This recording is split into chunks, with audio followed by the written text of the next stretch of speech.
Horas Madihita sa Luhutna. Berikut ini adalah acara resepsi pernikahan adat Batak Toba. Ini adalah tulang dan rombongan hula-hula.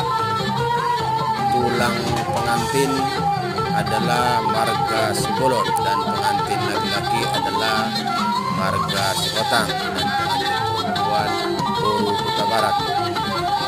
Yang datang ini adalah hula-hula dan tulang dari Subuk Bolon, yaitu marga Simbolon dan rombongannya.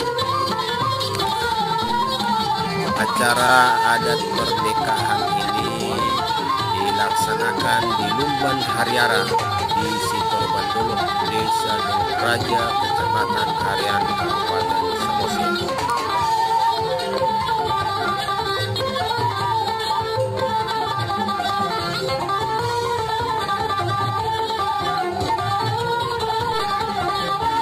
Dari Lumban Hariara Sitor Bandolo mengabarkan, mau lihat horas.